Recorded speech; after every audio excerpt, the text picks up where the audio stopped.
Oh, mask.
Whoever you are, we welcome you.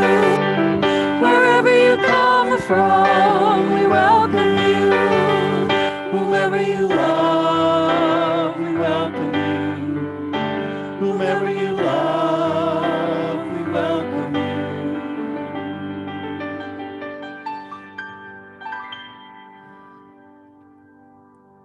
Good morning and welcome to our virtual broadcast here at First Unitarian Church of Toledo.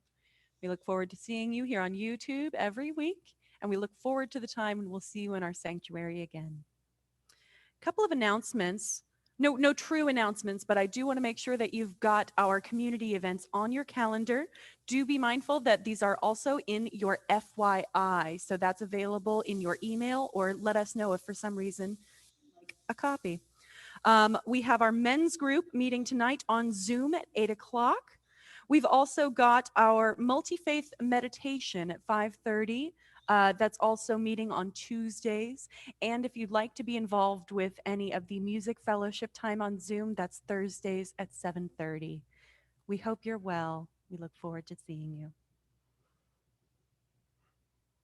Our opening words today are by Maya Angelou.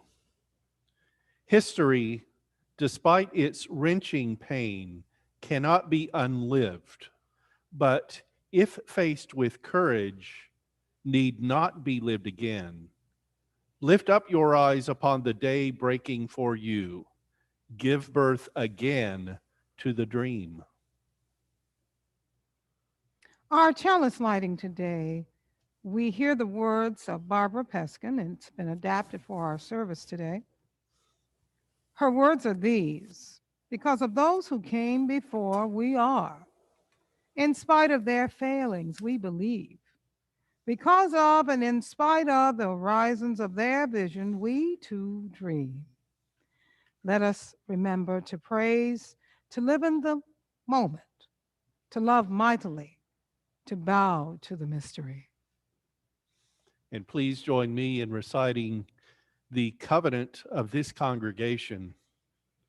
Love is the doctrine of this church. The quest for truth is its sacrament, and service is its prayer. This is our great covenant, to dwell together in peace, to seek the truth in love, and to help one another. And our congregational singing this morning, you are a congregation even if you're at home by yourself. If you're with us on YouTube, you're part of this congregation today. It's number 1000 from our teal hymnal, Morning Has Come.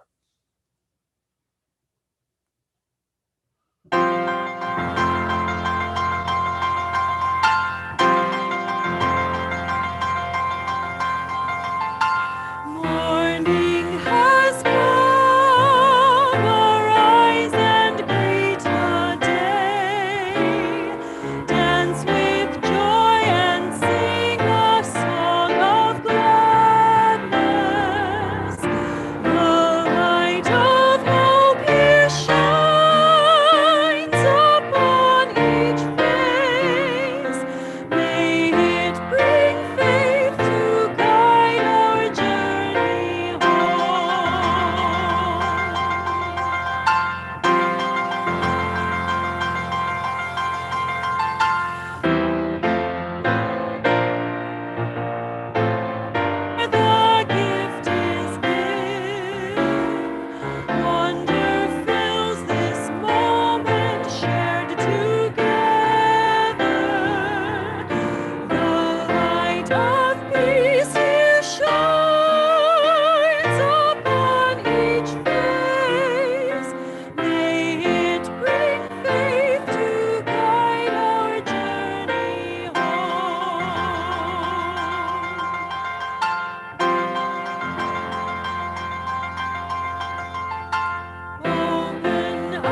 story today is called Enemies by Christopher Buse.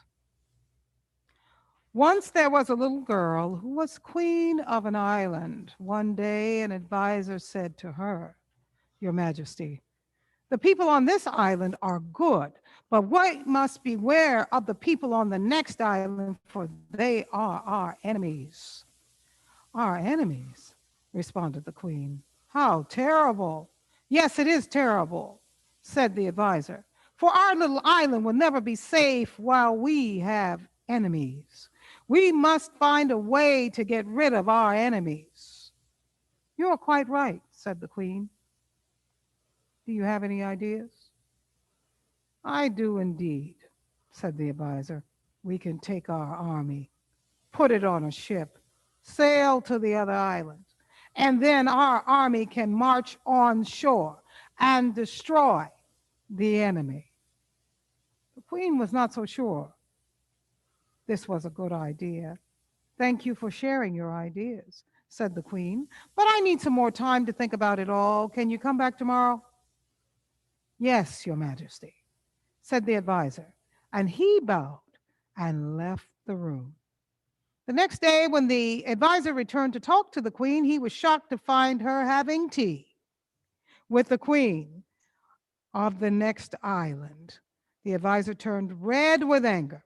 "How can you sit there and drink tea with that person?" he shouted. "She is our enemy. We must get rid of our enemies." The queen looked at her advisor with eyes that were calm and steady. "You have been a good advisor," she said, "and you were right. We have to get rid of our enemies. You would have me destroy my enemies by conquering them with an army. But the best way to get rid of your enemies is to make them your friends."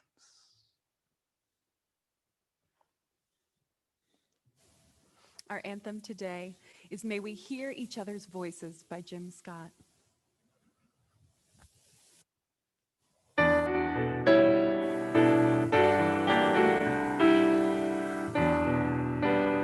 May we hear each other's voices.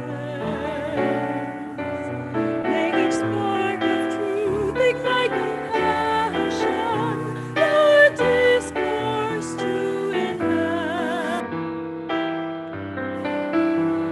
Our privilege to share the moment. Oh, time, give us the wisdom not to silence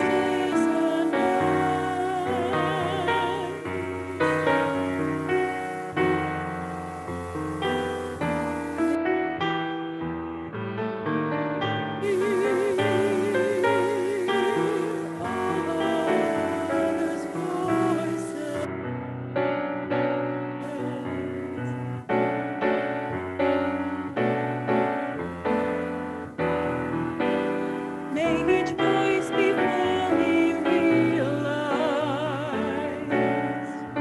May the harmony of our relations prevail across the grave.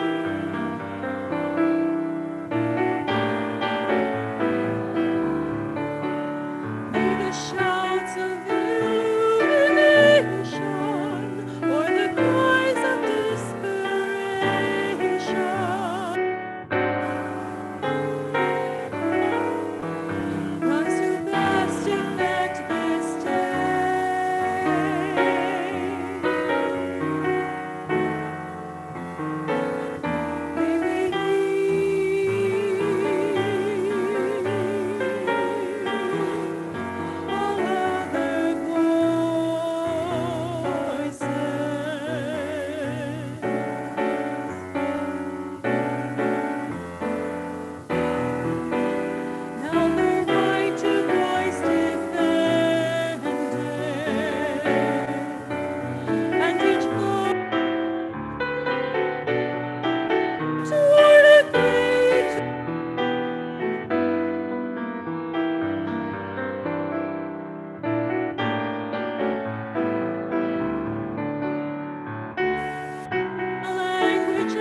Thank you, Mickey.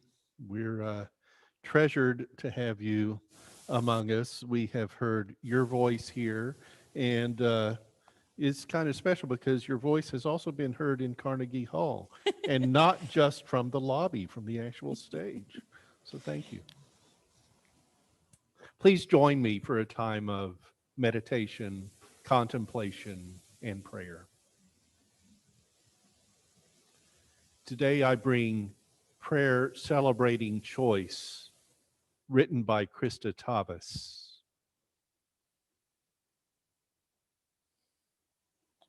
Spirit of love and power, we are gathered today in beloved community, that we might manifest in our lives the values and truths that we hold dear.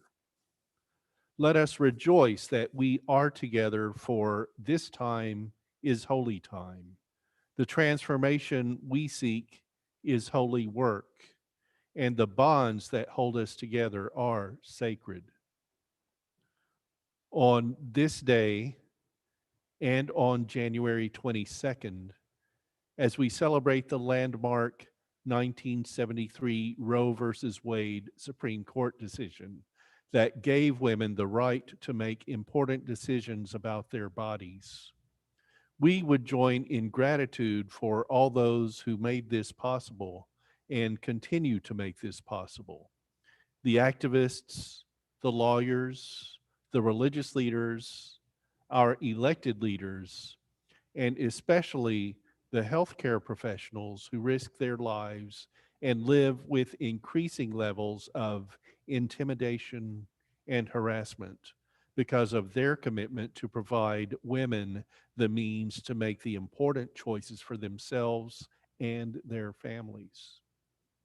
We are grateful as well for all those ordinary men and women who sign petitions, who write our legislators and speak to our daughters and sons about what it means to be responsible and mature and to respect their own bodies and the bodies of others. We of the Free Church tradition know that choice is at the heart of our faith, that freedom of conscience is one of our cornerstones, and that we have been entrusted with the means and the faculties to make wise and loving and sometimes difficult decisions about the most important matters of life. We know that when we listen to the still small voice within, that we have met the sacred. And we know and trust that when women listen deeply to that still small voice, they are moral agents, and that every choice is a blessed choice, a manifestation of the sacred power of life that we are entrusted with. We would pray then, not only for the continued freedom to do so, but that we might stand in reverence before the trust and responsibility that has been given to each of us. Let us teach each other and our children how to use well these sacred gifts, that we may transform ourselves, our community, and our world. In the spirit of truth, compassion, and wholeness, this we pray. And we will observe 1 minute of silence.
like the shade of justice, rose holy rose, wings set free, Spirit of life, come to me, come to me.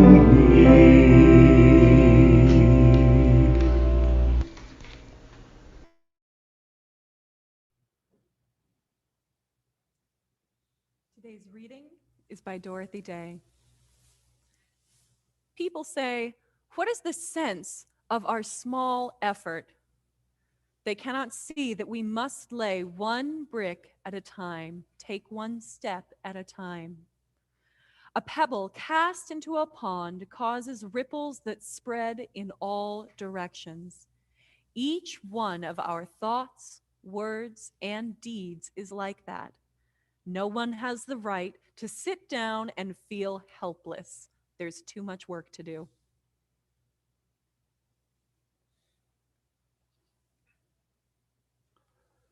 Safe and legal is a term that has long been associated with access to abortions. There is a definite need for people to be able to choose abortion as one option for their reproductive rights. And individual choice is foundational in Unitarian Universalism. So you will find congregations like ours supporting abortion as healthcare and advocating for wide availability of safe and legal reproductive care so that it is not just the wealthy or well placed who have access. It is only right that safety be a factor, not just that the procedures themselves are safe, which legality can help them to be, because then there is the possibility of regulation so that standards of safety can be maintained. But that safety be a factor for the people involved as well, the people seeking abortions and their loved ones providing support, and the medical professionals and staff who provide abortions and maintain clinics.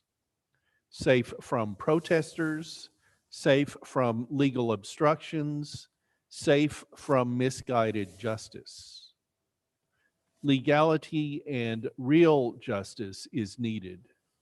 Too many men, and it is mostly men, are legislating away reproductive care for reasons of religion and image, it seems. And they politically promote family without having all the tools of family planning or the knowledge that women have of their own bodies. Our congregation has roots in advocating for care, including abortions, for women in Northwest Ohio. In February of 2018, I spoke in public urging ProMedica to sign a transfer agreement so that Capital Care Clinic, the last facility in Toledo that provides abortions, could stay in operation in light of restrictions imposed by state government. ProMedica did sign, not that my words were convincing. But Capital Care continues to face legislative opposition as well as local protesters. So our efforts and support must continue. Capital Care Clinic recently held a training for volunteer escorts. I don't consider myself a good candidate for escorting at a clinic, what with my own health challenges. So I wrote them a fan letter instead and have offered our support if called on for it. I want us to remember James Barrett, too, a Unitarian Universalist clinic escort in Pensacola, Florida in 1994, who was murdered while escorting Dr. John Britton, the doctor who flew in to provide abortions at a local clinic because there was no local doctor providing the procedure, and who also was murdered then. James Barrett, an Air Force veteran, was buried in Arlington National Cemetery. The Toledo Unitarians have raised funds for Planned Parenthood and given support in other ways. You might know that there's a connection to the Alfred H. Bilstein Planned Parenthood Center downtown, built in 1979. Alfred is 2 generations above the current Bilsteins of our congregation, and the family is still involved. I thank Luann for filling me in. There is also the Ohio Religious Coalition for Reproductive Choice. I'm a signatory of a clergy letter in support of choice related to the availability of abortion and other reproductive health services. The availability of abortions as a consideration for people whose pregnancies are unwanted or inadvisable in relation to their own health, or that occur after trauma and for many other reasons, is something so close to the principles of our liberal religion that we won't organize against abortion. There is room for individual objection, but this must be on individual conscience, not restriction by group or movement. Beyond the local, statewide, and nationally, the access to abortion continues, or beyond the local, the access to abortion statewide and nationally continues to be in danger. Ohio's Governor, Mike DeWine, at the end of 2020, signed a bill that requires fetal remains to be buried or cremated, which is an added and unnecessary onus for abortion providers and, in my mind, is only intended to give greater personhood to a fetus. Political posturing. None of us knows definitively when life begins. Religious determinations range from the moment of conception to the born baby's first breath of air, fertilization to respiration. Plus, there's a lot of theology about what a soul is.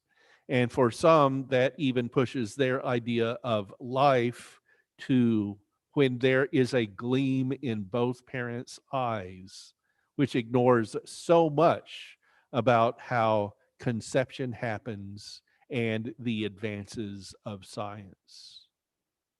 Medicine does wonders for survivability of premature births, and biologists trace the stages of gestational development. But I think it's mostly the people intimately involved in the pregnancy who would know best when the fetus is their baby, whether born naturally or even lost by miscarriage, and to know when a pregnancy chosen to end by abortion honors life. It's individual choice as to whether to have a family when conditions don't seem good for a baby to enter the family. It's very personal, not a role for government or religion or even medicine in knowing personhood at its most fundamental. The individuals aren't on their own if they don't want to be. Clergy, counselors, and friends are all potentially available as resources for decision making, as well as published research and the stories of others. Courts have become more conservative about abortion, even though they've really always been conservative, which is why the Supreme Court decision of 1973 in Roe versus Wade is still observed on its anniversary. And the just ending presidency had a goal of packing the Supreme Court with anti-Roe versus Wade justices, giving them a 6-3 majority, at least in concept. Let's hope that further Supreme Court appointments mean the settled law on abortion won't have to be tested, but we know it is. A Supreme Court decision from this past week even restricted access to abortion. A process during this pandemic of using telemedicine for doctors to consult with patients and then mailing the medication for a chemical abortion, which had been in operation since July, was needed by Supreme Court action. Their ruling that there must be a physical, not a virtual meeting between doctor and patient. Support women's rights and reproductive rights, please. Those are essential components of family. My focus on Roe versus Wade is part of this week having a social justice emphasis. There are two anniversaries: Martin Luther King Jr.'s birthday, which is January 15th, but as a federal holiday is the third Monday in January. So we're sandwiched between the 92nd anniversary of his birth last Friday and MLK Day tomorrow. That federal holiday, in recognition of civil rights, by the way, hasn't won fully national observance. My previous employer, before I was called as your minister, provided only a 30-minute break rather than a full day off. And it's also, as I've already said, the anniversary of the Roe versus Wade Supreme Court decision affirming that abortion is legal in the United States. This coming Friday, January 22nd, marks 48 years after the 1973 decision. And people still have to assert that it's settled law, while many people in religion and or politics still try to overturn a woman's right to choose what she does with her body. Plus, this is inauguration week. Right now, there are fewer than 73 hours remaining, just 3 days in the current presidency. And at noon Wednesday, Joe Biden will be inaugurated as president and Kamala Harris as vice president. At which point, assuming the state of Georgia has completed the certification of its Senate runoff elections, and the winners, John Ossoff and Raphael Warnock, have been seated, the Senate will be under Democratic leadership along with the House of Representatives. And the Biden administration will have a tiny bit of space in which to begin to implement its vision for the nation. Initially, as one plan I read might go, alternating Senate days between confirmation of Biden cabinet nominees and the impeachment of the 45th president. And a conviction for insurrection would prevent that president from running for office again and possibly restrict how he might benefit from his time as president. Personally, I think the president should face justice that, unlike Gerald Ford's pardon of Richard Nixon, turning the page won't be for the good of the nation at this time. I don't have grand words to share on the occasion of this inauguration. I certainly have hope that this capable leader will see us through the pandemic and back to a restoration of order. I think that Joe Biden is decent the way Jimmy Carter is and was, and that will be good for our coming back into character.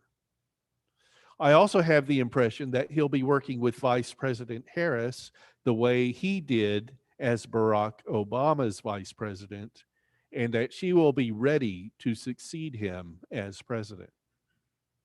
And as I'm liberal in my politics as well as in my religion, I hope he and she will listen to the progressives and institute liberal ways. This has been a disastrous time over the past 4 years for people with a liberal outlook, including us religious liberals.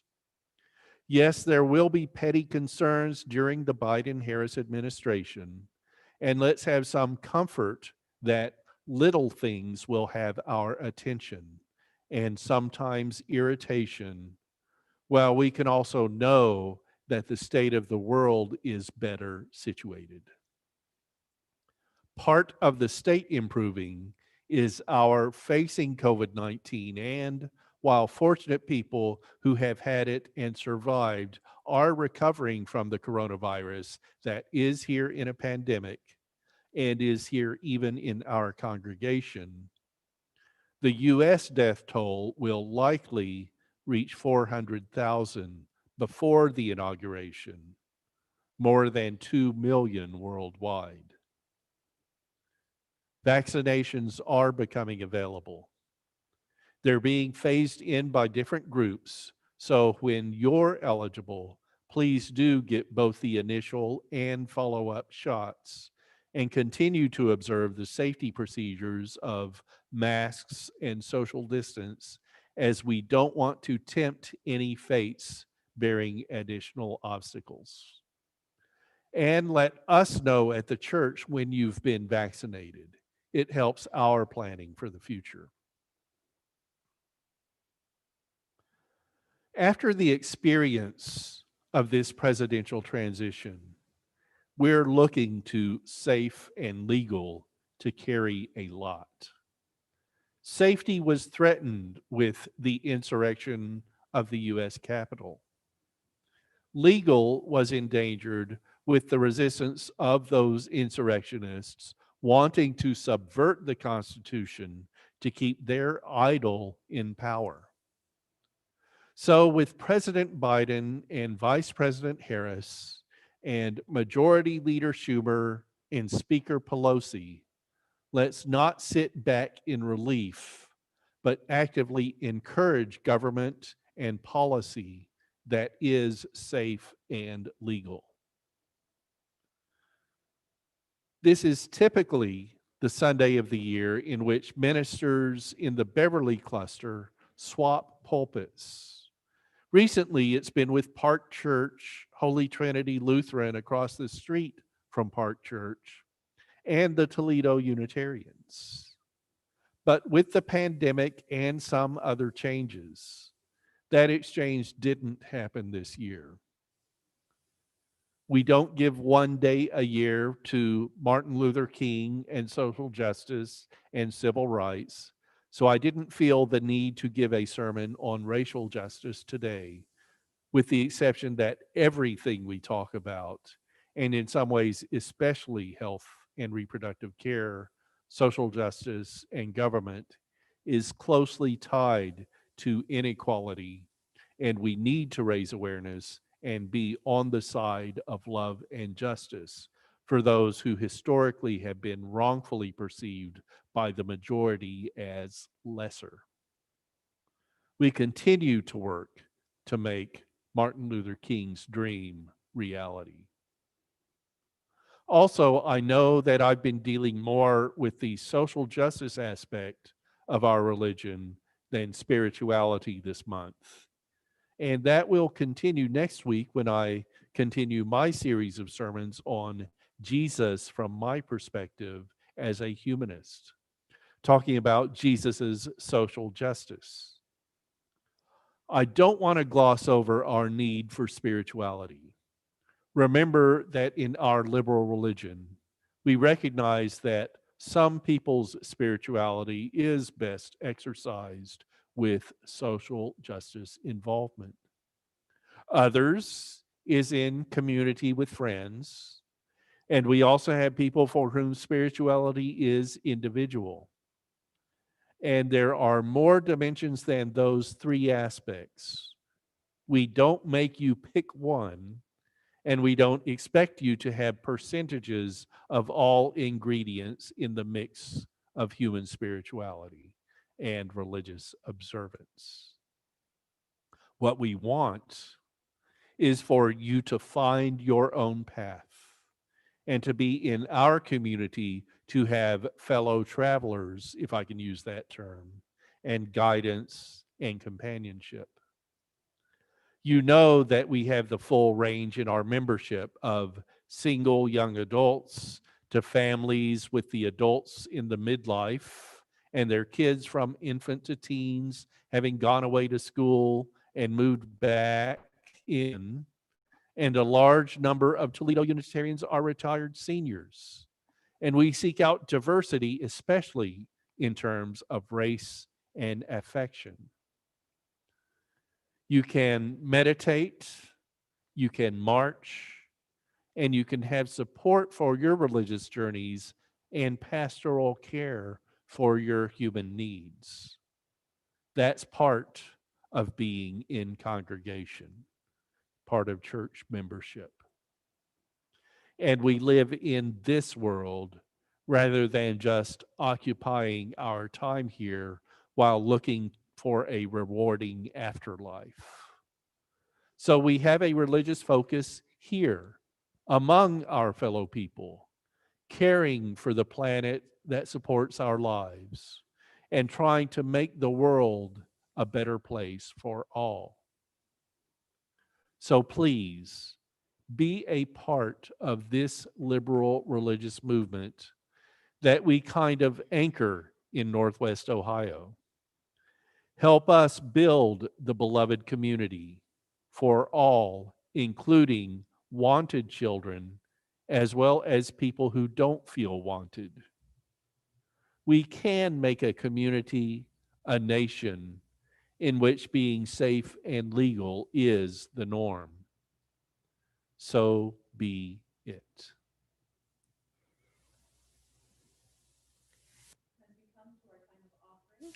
Read our financial update. If you have been able to keep up with your pledge, thank you.